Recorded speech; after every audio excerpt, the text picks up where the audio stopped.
Nah,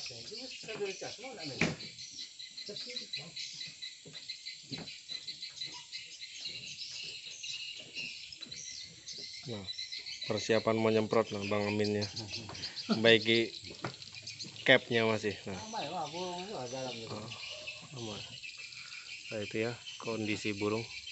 Karena memang ada yang sebagian moles, dan siang hari ada yang ngasih makan anaknya, dan ada juga yang mengerami telurnya. Nanti kita akan masuk lagi sekali lagi melakukan penyemprotan. Nah, jadi biar tidak mengganggu kita off-kan dulu sementara suaranya. Karena posisi gedung untuk di lantai 5 sudah terbentuk satu koloni ya.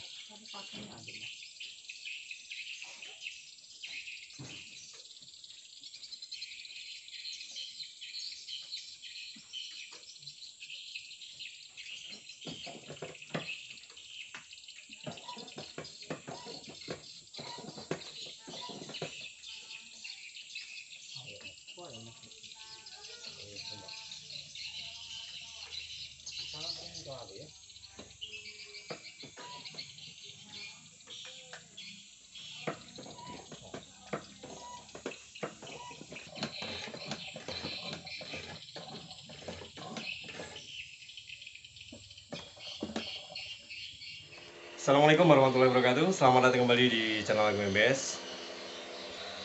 Di kesempatan video kali ini saya masih di gedung 6x16 5 lantai yang tempo hari yang saya kerjakan reinstall ya, total mengganti speaker dan juga mengganti instalasi, tentunya rehab lah ya di gedung tersebut.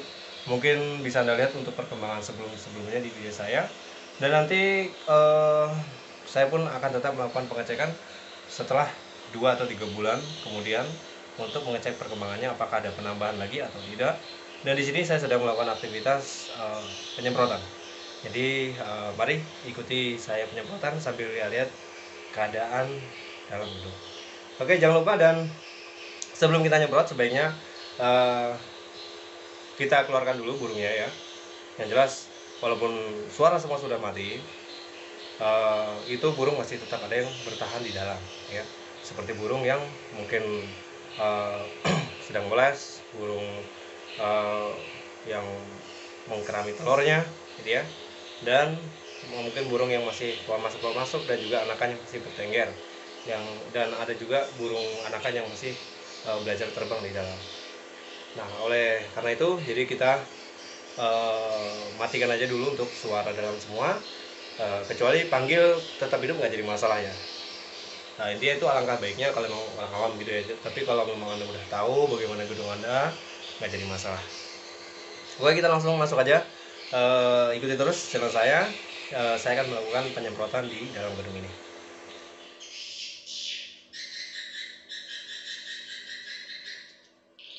Nah, seperti Anda lihat burung masih ada di dalam ya. Walaupun suara sudah saya matikan, itu masih ada suara apa? Itu suara tarik point ya, suara tarik point yang ikut dengan suara panggil, gitu ya. Jadi mohon maaf, ada juga tarik point yang mengikuti suara panggil. Nah, tapi yang itu ada juga suara hiksa yang ikut di tarik point, gitu ya. Yang itu. Jadi semua settingan saya itu tidak semuanya sama ya, tergantung pada gedungnya. Intinya menyesuaikan lah ya untuk penyetingan, karena di setiap gedung itu berbeda-beda dan kita harus melakukan analisa ya pelan-pelan, dan itu pun tidak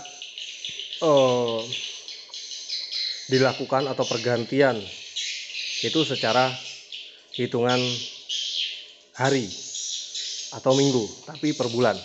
Biasanya per bulan, 2 bulan, 3 bulan, seperti itu ya kalau saya. Itu kalau menurut versi saya. Oke, dan di sini saya sudah membawa penyemprotan di sini ya. Di sini akan saya contohkan mungkin di lantai 1 ini.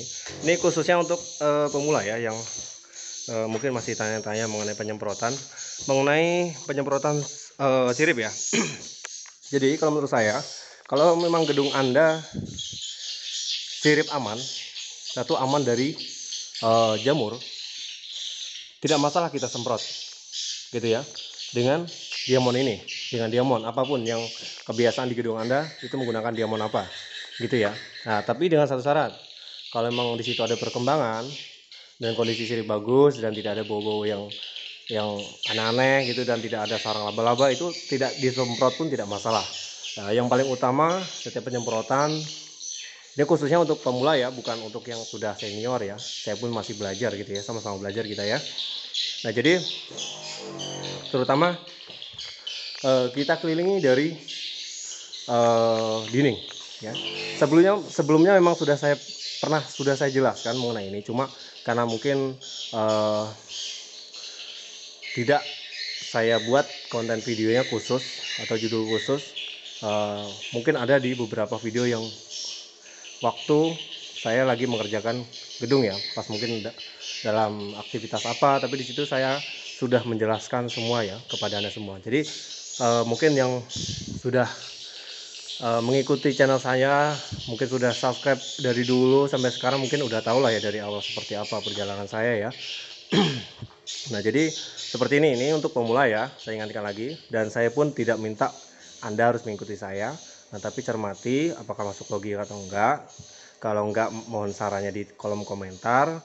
Kalau memang masuk di logika Anda, ya nggak jadi masalah begitu ya.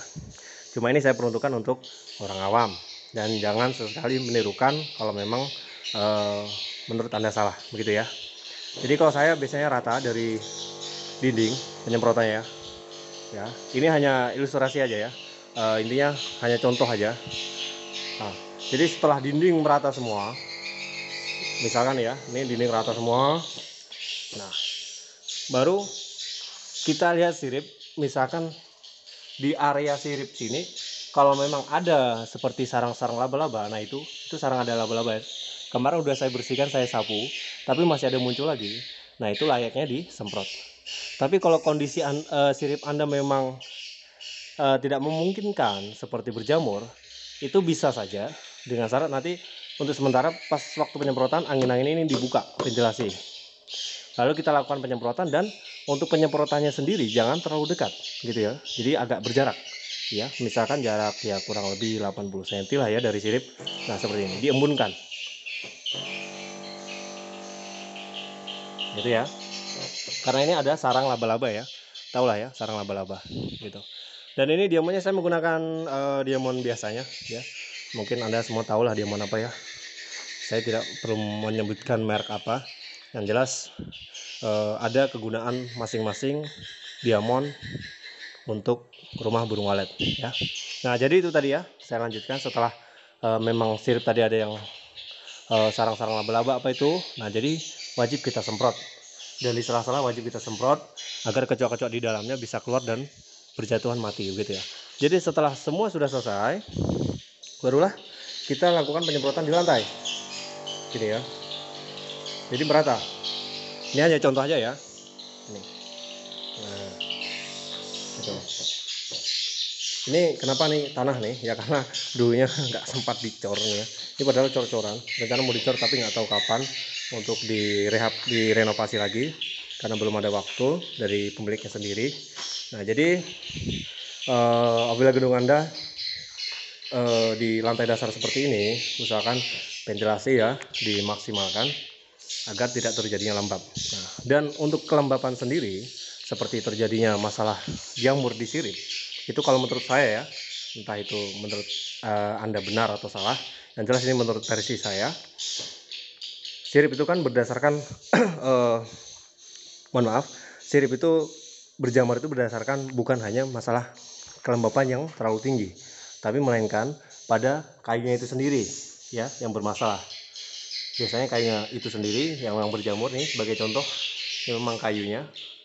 Dan yang kedua, selain faktor itu, karena pengaruhnya lantai, karena lantai tadi itu sama rata dengan tanah dasar bangunan kita, tidak lebih tinggi dengan tanah dasar, paham ya? Jadi artinya bangunan kita itu rata dengan tanah dasar. Nah, jadi sebaiknya kalau membangun itu kalau bisa untuk lantai dasarnya itu lebih tinggi daripada tanah dasar gitu ya. Dan kadang-kadang pun walaupun sudah tinggi melebihi dari tanah dasar, bangunan kita masih lembab, masih berjamur. Itu apa faktornya? Ya faktornya ya. Banyak faktornya, yaitu penyebabnya antara lain selain daripada kainnya itu sendiri yang berjamur, yang pertama ya. Yang kedua, masalah kelembapan tadi yang terlalu berlebihan. Itu menyebabkan kayu tadi kita berjamur, ya. Dan yang ketiga, masalah ventilasi yang kurang pas gitu ya. Nah, tapi untuk pasnya saya pun tidak bisa menyebutkan karena pada dasarnya di gedung-gedung Anda semua kan tidak sama ya. Jadi kita harus melakukan analisa sendiri di gedung kita pelan-pelan. Jadi pasti saya yakin Anda semua bisa menemukannya. Ya, bagaimana caranya? Yang jelas ventilasi banyak. Tentunya untuk pertukaran sirkulasi tentunya lebih enak gitu. Tapi tentukan juga seperti di area-area panas, karena angin itu kan masuk tuh bukan hanya angin segar saja, tapi bisa saja angin panas masuk, tergantung pada arah mata angin di gedung kita, misalkan arah barat, timur, utara, selatan, begitu ya. Nah, mungkin saya tidak bisa menjelaskan lebih mendetail lagi karena itu memang penjabaran yang sangat luas sekali gitu ya. Jadi yang basicnya aja lah ya. Ini sepengalaman saya saja ya gitu ya, yang saya bicarakan. Jadi itu tadi ya, selain daripada kainnya itu sendiri, kelembapan yang terlalu tinggi, dan juga mengenai lantai dasar. Dan lantai dasar pun tidak menggunakan cor, hanya tanah, jadi uap tanah tadi tinggi, akhirnya terjadilah kelembapan pada sirip. Dan ada juga ventilasi yang memang bocor di area luar dan retak dinding, apalagi dinding palitan kalau retak akan rembes atau di sela-sela sini masuk ketika terjadinya hujan, ketika masuk ke dalam, dan pada sirip sini di area switch ini tidak terkena plesteran atau tidak terkena semen. Itu akan menyebabkan air tadi masuk dan merembet ke sirip tersebut. Nah, akhirnya sirip tadi basah lah, meresap, akhirnya berjamur. Dan ditambah lagi kondisi kelembapan tadi tidak teratur dan suhunya, akhirnya terjadilah jamur. Nah, gitu. Tapi untuk mengatasi jamur sendiri kan sudah saya upload kemarin ya. Jadi solusi terakhirnya menggunakan cat solusi agar bisa membasmi jamur dengan aman dan cepat dan tidak berbahaya untuk perkembangan burung gitu ya. Nah, tapi untuk lebih jelasnya yang sudah order, kalau memang belum jelas untuk mengaplikasikannya, bisa telepon kami lagi atau kepada tim kreatif Waledin, nanti biar dapat panduan lebih jelas lagi ya untuk gedungnya. Dan siapa tahu ada pertanyaan-pertanyaan tambahan nanti bisa dijawab oleh tim kreatif Waledin kami ya. Oke, mungkin itu dulu. Saya akan melakukan penyemprotan terlebih dahulu, nanti akan saya sambung entah pembahasan apa itu. Yang jelas walaupun sedikit, siapa tahu bisa jadi manfaat untuk semua petani walet Indonesia ya. Salam sukses selalu. Oke, saya akan melakukan lanjut aktivitas dulu untuk penyemprotan gedung ini. Oke, tetap simak videonya ya.